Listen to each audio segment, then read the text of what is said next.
ঠাকুর ঘরে কোন দেবতার মূর্তি রাখলে স্বামীর অমঙ্গল হবে? পুজোর জায়গায় ঠিক কটা ভগবানের মূর্তি রাখা দরকার?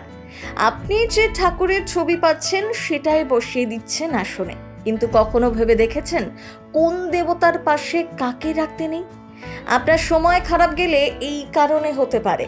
তাই আজকের ভিডিওতে স্পষ্ট করে জানুন কোন দেবতার পাশে কাকে রাখবেন।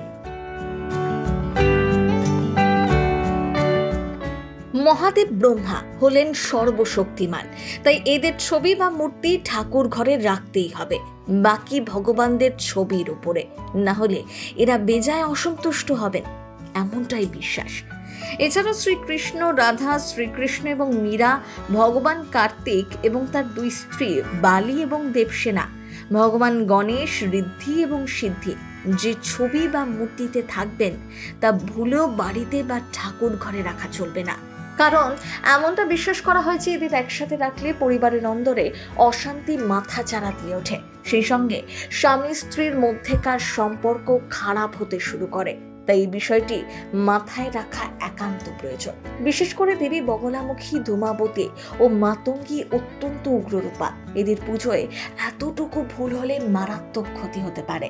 তাই এই দেবীর মূর্তি বা প্রতিকৃতি কোনোটাই ঘরে রাখবেন না। অন্যদিকে নবগ্রহের মূর্তিও ঘরে রাখা উচিত না। এছাড়াও শনিদেব, কাল ভৈরব ও নটরাজ মূর্তি ঘরে রাখবেন না। অন্যদিকে যে কোনো মূর্তি রাখার ক্ষেত্রেই মানতে হয় বিশেষ কিছু নিয়ম।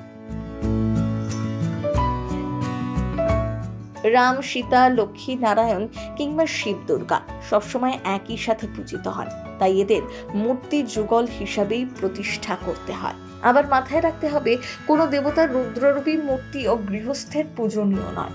মূর্তি বা প্রতিকৃতি সবসময় শান্ত হওয়া উচিত। আবার দেবী লক্ষ্মী, সরস্বতী কিংবা গণেশের দাঁড়ানো মূর্তি ঘরে না রাখাই ভালো। তারা কোনো আসনে বসে আছেন এমন মূর্তি রাখবেন।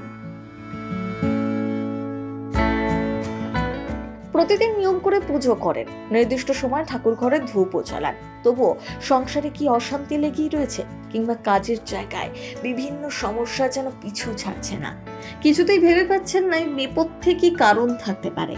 আসলে সমস্যাটা অন্য জায়গায়। হতেই পারে আপনার ঠাকুর ঘরে এমন কিছু দেবতার মূর্তি বা প্রতিকৃতি রয়েছে যা ঘরে রাখা একেবারেই উচিত নয়। ঠাকুর ঘরে সবসময় একটি প্রদীপ জ্বালিয়ে রাখুন। স্নান না করে কখনোই ঠাকুর ঘরে প্রবেশ করবেন না। ঠাকুরের কোনো জিনিসে হাত দেবেন না, এটি খুবই খারাপ বলে মনে করা হয়। এতে দেবতারা খুব রেগে যান, আপনার বাড়িতে নেতিবাচক শক্তি ভরে ওঠে। ঠাকুরের সিংহাসন প্রতিষ্ঠার ক্ষেত্রে মাথায় রাখতে হয় নির্দিষ্ট দিকের কথা। সবসময় ঘরের ঈশান কোণে দেব সিংহাসন প্রতিষ্ঠা করা উচিত, আর পুজো করতে হয় পূর্ব দিকে মুখ রেখে। এছাড়াও সিংহাসনে কখনো ভাঙা মূর্তি রাখবেন না। এমনকি একই দেবতার দুটি মূর্তি রাখাও ঘোর অমঙ্গল। শাস্ত্রমতে এই সাধারণ কিছু নিয়ম মেনে ঠাকুর ঘর সাজালেই ঘরে শান্তি থাকবে, সেই সঙ্গে রোজকার জীবন ভরে উঠবে সুখ সমৃদ্ধিতে। এই তথ্যগুলো বিভিন্ন সংবাদ মাধ্যম থেকে নেওয়া হয়েছে, কোনো ধর্মীয় ভাবাবেগকে আঘাত করার উদ্দেশ্যে নয়। Lifestyle Bangla bureau.